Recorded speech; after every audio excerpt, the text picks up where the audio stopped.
What I realized is actually pretty wild. Let's say you buy a jacket for $50, but you only wear it 5 times. That means that the cost per wear for that jacket would be $10 per wear. But let's say, for example, you buy a $200 jacket that you really love, you wear it all the time, you end up wearing it 100 times, then the cost per wear would only be $2. So that just shows you that sometimes spending more money on a quality item that you just love and you wear again and again and again can actually save you money over the long term. Cost per wear is a fake number that I don't find value in. Ultimately, you have already bought the item. It is amongst the hordes of the other items in your wardrobe. And, you can sit and nitpick and meticulously graph and chart all of these things, or you can just wear your clothes. There's no need to pull out your calculator. Just wear the dress or don't. Hi guys, welcome back to my channel. Today, I want to go kind of want to mull over the idea of cost per wear and how I think that we need to reassess what this number is supposed to do for us, and why ultimately I think it's a garbage number that you don't need to calculate on your things. But we'll get there. Let me know what you guys think. If you're new or if you haven't seen my face in a while, you may remember me as KW Shops. I worked in the luxury resale industry, and I was on YouTube, I was here on YouTube since 2016, sharing my thoughts and insights with consumers so they could make more informed choices on the designer resale market. Ultimately, I was masking for an intense shopping addiction, and this year I'm doing a no-buy where I'm unpacking that and my overall proclivity to consumerism that I think I've been socialized into. But anyways, if any of that sounds interesting, I'd love to hear your thoughts down below. If you have any questions or if you have any thoughts about the ideas behind cost per wear, and if that has been a useful or helpful metric to you, please comment that down below. Subscribe if any of that's interesting, and let's get started. Now, there was a time when I did not overthink things to this extent, and it brought me to where I am now, where I wish I would have thought about these things a little bit more deeply before engaging with them. So the purpose of this is to maybe want to examine some of the ideas that are just very common in this space. And yeah, I probably don't have to tell you that cost per wear is a very common metric that people use, especially in the budgeting space, in the sustainability space, in the fashion space. It's everywhere. And today I want to get away from the idea that we just all of us content creators or whatever, we're just peddling the same repeated catchphrases. I want to poke some holes in it, because if it can stand my hole poking, then maybe it's something that we can use. But so if for any reason cost per wear is a new concept for you, it's very simple. People calculate cost per wear as the price you pay for an item divided by how many times you wear it. So let's say you buy these funky pair of pants for $100, but you only wear them twice. That means the cost per wear is $50. On the other hand, this $300 pair of classic black pants may seem like a lot more money, but if you end up wearing them 50 times, the cost per wear is only $6. Buying staple pieces you'll wear again and again will save you money in the long term. In its essence, what it's trying to calculate is the use value for your item. So of course, the idea is that you want to have a relatively low cost per wear because you want the number of wears to be as high as possible. While it may be helpful for some, I think that the core idea inside of cost per wear, it has some implications to it that I'll say I don't like, but I will say that I'm trying to get away from currently. So cost per wear is obviously a very popular metric, and especially in the last couple of years, it is, in my opinion, used by people like influencers and professional stylists and retailers, etc. In my opinion, it is to justify and rationalize paying higher prices, full stop. Most brands, and even most well-meaning outlets do, is they look at a higher priced, bigger ticket item and say that because it is going to be better quality, you are able to actually justify the purchase of that piece because it's going to last longer than a really crappy fast fashion counterpart. Buy better, buy less cost. It kind of takes the assumption that things with higher prices are better in any way. And that's a very big jump to make in 2025. In my eyes, everyone's incentive is to get you, the consumer, to buy the more expensive thing.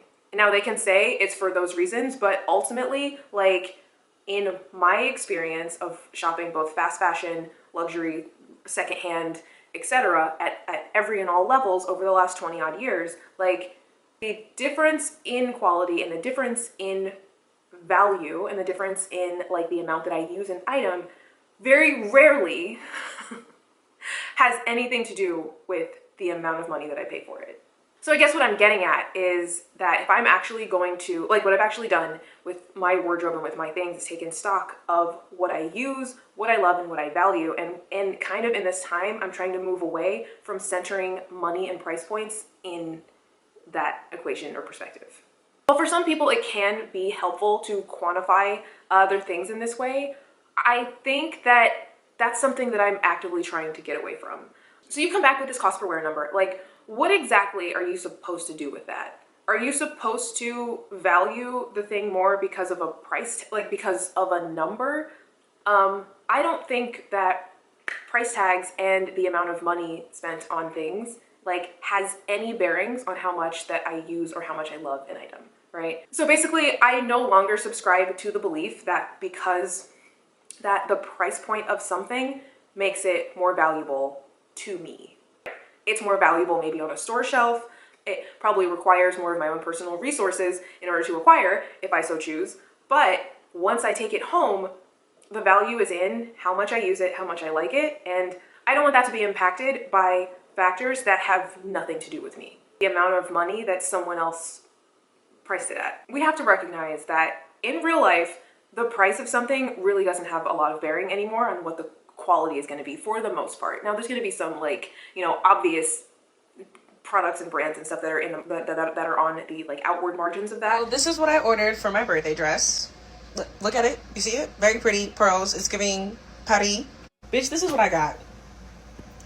Are y'all for real? No. Are y'all for real? Because there is a heaven and y'all are not making it there. But generally speaking, if I buy something from Zara or if I buy it from Madewell, like, what is the difference in quality really? I'm wearing a different jumpsuit right now, but there's one jumpsuit that I've had in my wardrobe that I bought from Forever 21 in 2020, and it is literally incalculable the number of times that I've worn it. Well, it actually is no, okay, let me see.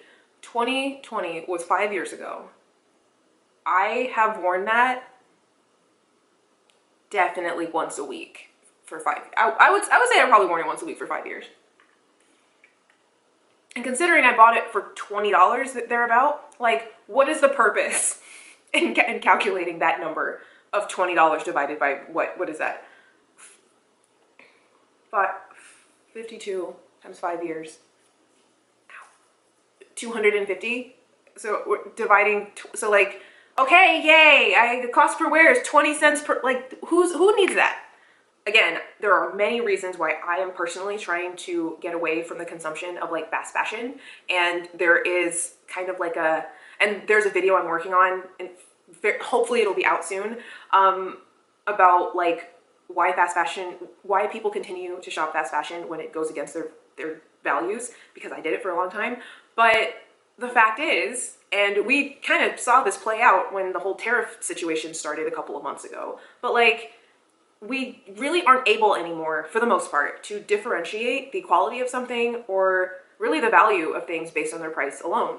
I can't tell you how many pairs of leggings I have that are perfectly great, and none of them are from Lululemon for $100. So yeah, so like to lean too heavily on the assumption that something is better in any way based on its price, I think is just not borne out in reality. Also too, I started reading No Logo by Naomi Klein, and as well as a couple of other books about marketing and about branding. And like a lot of what we pay for when we buy items is the brand. So prices of things don't seem to be really based on anything tangible, whereas cost per wear is supposed to be based in like tangible, like a tangible use value. And further, if we were trying to solve for a lower price in cost per wear, it would still be rational to buy lower cost goods from fast fashion brands. My silver Zara shoes, for example, love them, worn them hundreds of times, probably over the course of 10 years. They were like 20 bucks. Like, what do you do with that? And guess what? I bought a second pair thinking that, oh, when they wear out, I'll have another one. And I have never worn the second pair because the other one is still going strong. What's up with that? So maybe I'm just being a stickler. Maybe I'm overthinking this. Maybe cost per wear just isn't a good metric for me. But I don't think I'm necessarily a Martian. Maybe this could help someone else. But I do think there's a really big thing that is conflated here when we start talking about like the price of something being determinate of its value. And that's something that like mentally, at least like in my personal little bubble, I want to try to get away from. One of my no-buy practices this year is that I'm doing 0 spend days. And those are days where I pretend that money doesn't exist. And on those days when money doesn't exist, like I don't just evaporate into dust. You know what I mean? Like life still goes on whether or not like money exists in the exchange of money exists in my day. And I just have to figure out ways to effectuate the outcomes that I'm going for. That's to say that I want, at least for me, I want to live my life in such a way where money returns to what it was designed to do. And what money is designed to do is being an exchange mechanism. I think more and more like money has become like the end unto itself. And valuing things based on their price alone or like where they fall on a graph, I think takes something really meaningful and really human out of our things and how we perceive them and how we perceive them as valuable. So I can value something without it being valuable to someone else. And what I think that pricing does, or what money and pricing does, especially for like objects, is it kind of like, I guess the word is like, technically what I'm talking about is commodification, but like, why further commodify something that that isn't for sale anymore? What prices do on objects basically is like bring everyone around you to, this isn't scripted. I'm trying to feel this out in real time, but like what prices do basically is just like it puts everyone in agreement as to the value of something.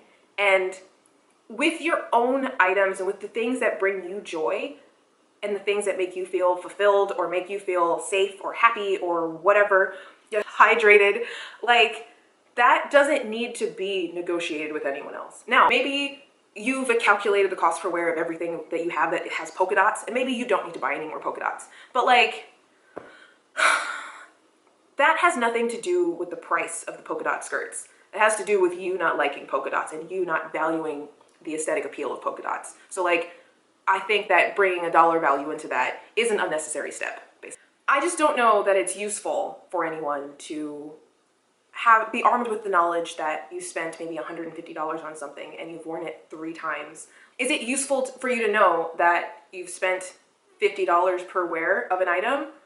Or is it a better extrapolation that you've only worn this thing 3 times and like perhaps that was not $150 well spent? Yeah.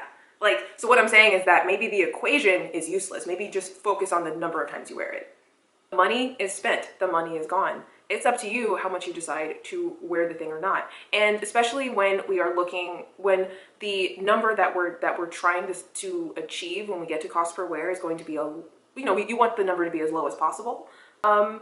That still incentivizes shopping cheaper fast fashion brands, because unfortunately somehow the price of the price of goods is going, the price of frivolous goods like fashion is only going down. So it still does incentivize, in my opinion, if you're using that as your metric, it still does incentivize like the purchase of lower price goods, which is not what we're trying to do. I think that for me, at least, it's better to centralize solely on the use value and leave money out of it, because I decide to spend on the price if I feel like it's worth it either way, regardless of what it ends up evening out to over time. Because ultimately, if I know I'm only going to wear something one time, then like I don't need it at all. Whether it's $5 or $20 or $200, if I'm not going to wear it or use it, I don't need it. You have already bought the item. It is amongst the hordes of the other items in your wardrobe. And, you can sit and nitpick and like, meticulously graph and chart all of these things, or you can just wear your clothes. The money is spent, the money is gone by and large, like setting aside obviously like the, potential like resale market, my background in handbags, etc. Like there's no need to pull out your calculator. Just wear the dress or don't. The idea that I would intentionally sign up to pay, like I would intentionally choose to pay a dollar amount for an item to wear one time, does not make sense for me at all. Well, for me, it doesn't make sense. So like, I guess like the true real incarnation of that is clothing rental services, and I used it like once or twice, but like ultimately, and especially now that I'm being honest with myself and coming to terms with the idea that I am not, really motivated by expressing myself through fashion styles anymore, haven't been for a much, much longer time than I realized. Yeah, the idea of actually signing up to spend money to wear something one time and send it back, like that is cost per wear in action. And I like the amount of money is like that I would spend to deliberately wear something one time is $0, because ultimately like that one time wear use, whatever, like why? Why would I bother doing that? As many items in my wardrobe that I have with the tags on that I've never worn, I did buy them with the intention of, for the most part, I bought things with the intention to use them. Now, of course, I failed in many accounts, but the idea was still there that I buy the item in exchange for ownership of the item, so I get to wear it whenever I want. The idea of like fixating, I guess, on cost per use is like entirely misses the point in the initial cost to begin with for me. Even for formal wear, because I have a formal dress that I've already worn twice, and like realistically, it's not a part of my lifestyle for me to have a whole wardrobe of gowns. So like, I don't know, I just don't feel the need to pretend like I do by having multiple gowns, you know what I mean?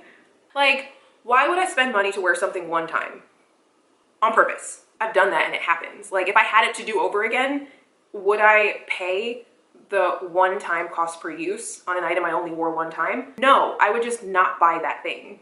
And I also think that there is an undercurrent of leasing things that used to not be leased, or paying subscriptions for things that we used to own. And given that that is a part of our climate, that is a part of our, consumer environment in 2025 and beyond, like I'm not comfortable with like, I'm not giving up. I'm not prepared to like just give that up as like as a norm at all. Think about like the HP printers, or like my boyfriend and his video games. Like, mind over this. Here's what's happening. My partner and I got a new printer. It was an HP. It seemed fine. And I went to print like a packing label or something, and it just wouldn't print at all. And I couldn't, there's no message on my computer that was explaining it. And the ink is completely full. I replaced it like last week. And the reason it's not printing says payment method needs updating. Cannot print with the installed cartridge. As you can see, this page is printed fine. That's infuriating. Yeah, I would be so mad if I'm trying to print something out and my printer is like keeps printing out a page that says I can't print. I won't print. I won't print, exactly. Maggie's brand new printer had been working normally for 6 months before it suddenly refused to print. She did some digging and realized HP had enrolled her in their ink subscription service called Instant Ink. Get ready to ink differently with HP Instant Ink. Your printer anticipates when you're low and sends you the right ink right on time for less. But Maggie's printer still had ink in it when it stopped working. It turns out that when your Instant Ink subscription expires, or if you cancel it, HP remotely kills your cartridges. That's when I started Googling it and figuring out like that's a problem other people were having. The ink that you paid $122 some for, that's in your printer right now, you can't use that. I have 2 full cartridges that I don't have access to because I canceled HP's Instant Ink monthly service that they want to everybody with. No. You pay for the thing and then you use it as much as you want. And one thing that I super see through like kind of like really overthinking this exercise is that the cost per wear model is the exact same model that you see on websites that take buy now pay later apps. Like there's the big number that something costs, and then right below it is what it looks like when you pay it in installments. And I think it's like basically doing somewhat of the same process. No shade, no hate to any of the like bloggers, nobody calls them that anymore, but budget finance, outlets that, recommend this as a part of the practice. But what I do think is that I think the first and only thing that the cost per wear number does is turn a big number into a smaller number. But you have to remember that the only number that matters is the big number. The big number is the amount that you're going to pay for whatever the item is. And you have to decide if that big number is worth it for you. I actually did videos about them that I have since taken down. We'll talk about that.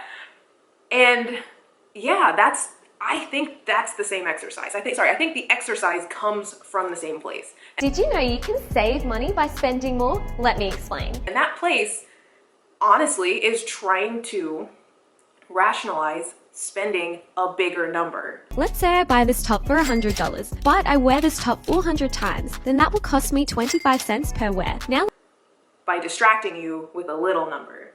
let's compare that to a top I buy for $20, but only wear twice. That will cost me $10 per wear, which is 40 times more expensive per wear than the other top. Don't lose sight. Like, focus on the big number. Sometimes it makes more financial sense to spend more money on a quality item that you love and will wear over and over again. And if the big number is something that you're okay with, then spend the big number. With it, whatever, make your choice, you're an adult. But don't pretend like the little number is relevant even a little bit. Like 40 times more expensive per wear than the other top. 40 times more expensive per... 40 times more expensive per... That comes from the same place, which is evil. And it is actively destroying people's lives. And now, of course, if you fancy yourself as a collector of things, that's fine. And rather than, ascribing value into how much you use the thing, you can just count how much it serves you. If you find personal fulfillment solely in just owning an item and having it up there on your shelf, meaning like you're a collector or whatever, then that's your prerogative. You're an adult, and and that's good enough for me. Again, I'm trying to get away from this in this time, but it is my opinion that you should be honest about that and like decide that intentionally. For me, when I set out to buy things like handbags, especially that were expensive, it was always very much about the use value. And I realized that I was having a problem towards the end when I was buying little bags, when I know that I don't like little bags. I don't need to do another video shitting on little bags, but the way I knew that I was having a problem was not because of the cost per wear, basically. It's because I wasn't wearing them because they didn't work for me. And I wasn't okay with the idea that like they were just supposed to sit on my shelf as a part of my collection. I can say pretty confidently that price, whenever it is a factor in my shopping decisions, it's a way for me to rationalize or to justify buying whatever the thing is that I want to buy. I can say for myself that I was a lot less thoughtful about the purchases that I made when the prices were relatively lower. I truly can't think of a time when I made a purchase mostly or the majority based on the price that I've ever felt like longevity or satisfaction with that purchase in the long term. What that looked like was buying things because they were on sale, coming home from the thrift store with a huge big haul, things that I'm probably not ever going to wear. So what I'm saying, I guess, is that anytime the main fixation for me was related to the price in almost any way, it was a bad purchase. It wasn't about the item anymore. This was true of my Chanel classic flap, that if I'm honest, I bought because I was never going to find a deal like that again, and the timing just happened to be right. And it was true of a pair of acid-washed overalls that I got from the Goodwill that were probably like $6. And no, I never wore them. I just know that when the main thing is the price, I'm not shopping for what I love and I'm not shopping for what I need. That was shopping as a game. And while I was really, really good at it, I didn't end up winning. Like, I came from the designer handbag space, and for those of you who were a part of that space as well, like, there were always people who would say, I've never spent that much on a handbag. And like, half the time, that would be coming from like men. It's like, you don't wear handbags. Like, what are you talking about? Like, the amount of money that I would spend on my handbags because it was my hobby, when it was reasonable and responsible outside of the dark year, like, it was because that's what I enjoyed, and that's where I found my own sense of value and sense of purpose and sense of fulfillment. And like, what I spent on my bags is different from what someone else, it is maybe what someone else spends on their car. I don't want to spend a lot of money on a car. I come at this from like not needing to rationalize or justify like your own hobbies, interests, preclusions? No. Fixations, right? Facially are valid, and you don't need my permission, you don't need my justification. And I think what converting your hobbies and converting your enjoyment into just like a price is in a way like justifying like value in your own head. And it's like, who is this number for? You don't need this number. Prices are something that we use to like equalize the value of things, and you don't need to equalize the value of things that you already have, or especially not things that you like. Like, you don't have to show your work and how much you value something. There's this idea, one of the like assumptions in economics, or the version of economics that we operate under, is that like Homo economicus, again, I'm studying this at like base level, so please don't make fun of me if I get this wrong, but is that we are like cold calculating rational machines, and that's not true. That's not true. Converting everything into a dollar value, like, which literally this is the definition of what commodification is. I think it does something to like flatten. It flattens our perception and experience of the things that we get. Maybe that sounds stupid or obvious, but like, I look at the things that, again, we're keeping it to clothing, and I'm looking at the things that I truly love and truly value in my wardrobe. Some of them are things that I use all the time, so the cost per wear is very low. Some of them, and I'm going to show you one, like this, I rarely use, and it just does something incalculable to me. Like, I can't put my feelings about this thing on a chart or on a graph or on a price tag. I like it. I just like it. I think it's cool. And at the time when I bought it, the price felt right for me. And now that I still have it, I'm glad that I do. And it's like, now, that is not a good enough reason to continue spending at this level, or spending and buying things just because I think they're pretty, which we're going to talk about hopefully soon. And the other thing I think about is like the jumpsuit that I mentioned earlier from Forever 21 that I bought for $20 5 years ago. When I see that the number is like abysmally small, right? The number cost per wear is abysmally small. What am I supposed to do with that? Am I supposed to then buy another black jumpsuit? Setting aside that I'm wearing a black jumpsuit right now, we're gonna set that aside because that's not the point. It doesn't mean go buy another one. It doesn't. I already have something perfectly fine that's serving me perfectly well. Like, what are we supposed to be doing with this number? What is this exercise in service of? What is this calculation in service of? What is it supposed to tell us? A non-fashion example of this is the device I use to make my coffee every morning. I'm not gonna say the brand name of it because I'm actively not trying to influence purchases in this moment. Maybe that I have a video coming up where that will change, and I will discuss it more, the specific item more in depth.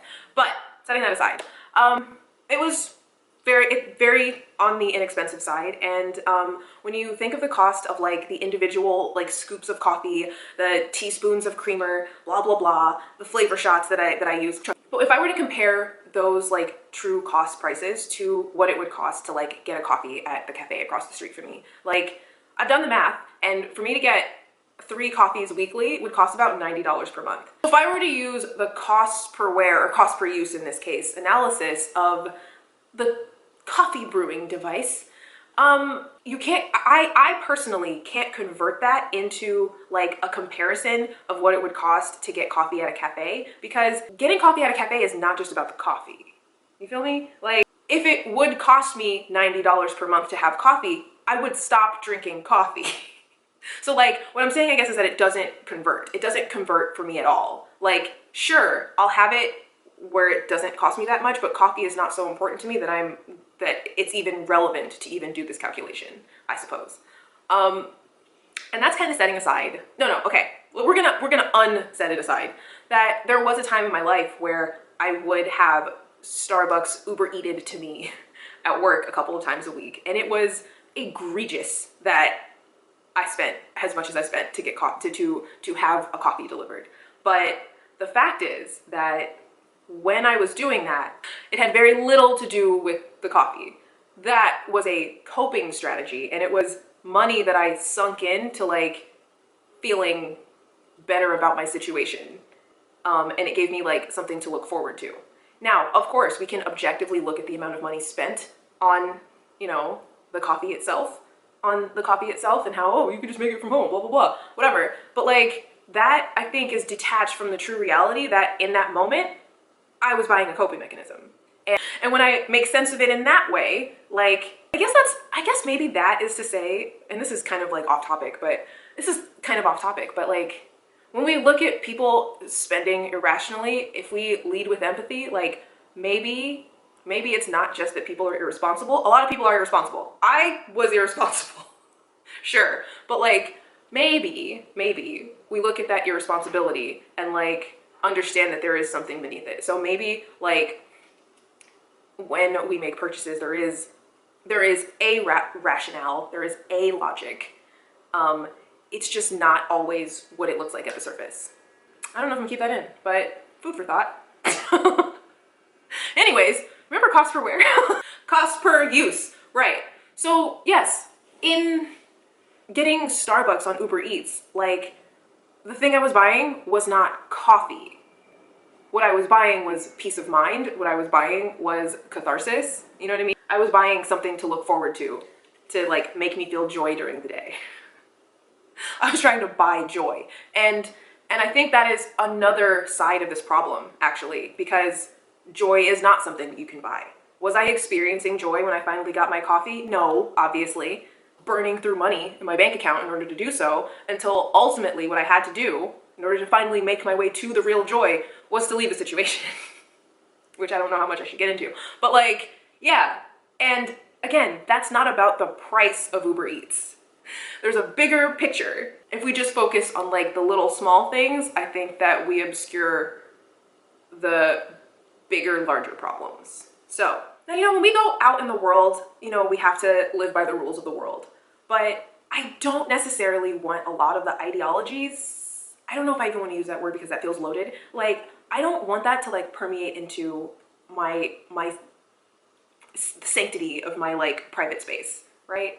So that's why I kind of want to just like stick to what matters to me, stick to what makes sense to me, at least so long, or in so far as like I get to maintain control and agency. You know what I mean? And yeah, I'm not prepared to just like I don't want to have to like internally negotiate my own wants and desires with the market. Like, ugh, like that sounds terrible. Yeah, another calculation kind of along this thought line is like how much is to do the calculation of like how much of your time, if you work like an hourly or salary job, like how much of your time is whatever item worth. Like, I don't want to think of my time that way. I don't want to think, I really, really don't like the idea that it's so normal that like we quantify our time in our lives to like, put on a price scale. Like, how many hours of your life equal a tank of gas? Like, really? I'm sorry. Yeah, I am just not subscribing myself to that. So like, anyone can use these formulas or not use these formulas, but like, the way that I value my time and my life and my enjoyment and my personal and my like self-fulfillment, you know, is not gonna be a number. I'm not a series of ones and zeros, I guess. And I think that fact that it's just like a foregone conclusion that everyone thinks this way is sad, is really sad. And I thought this way too, is really, really sad. And it's something that I want to let go of on my free time. So whenever it's my free time, I pretend like money doesn't exist. I'm just saying, it's changing the way that I think about things. Because how much of like my life am I willing to give up to have like, I don't know, a purse? That's not how I value myself and my life. Like that number, that's not a real number. Does any of this make sense? Can it be said that I'm over extrapolating this? Probably, but I think that I benefit more from over extrapolating than I did from not extrapolating enough, right? I want to make informed choices. I want to overthink and then make a choice to a point, you know? Now, maybe it would be better if it was like a ratio, right? This just occurred to me. I don't know how that would work, but like, I guess you'd have to have like a stabilizing number and then like the percentage. Hold on. You'd have to have like a percentage of like of how many times you wore it versus if we have any math people, would it work better if it were a ratio that was like a percentage based on the amount of times you use it versus the price? And it shouldn't be like a price amount, it should be more of like a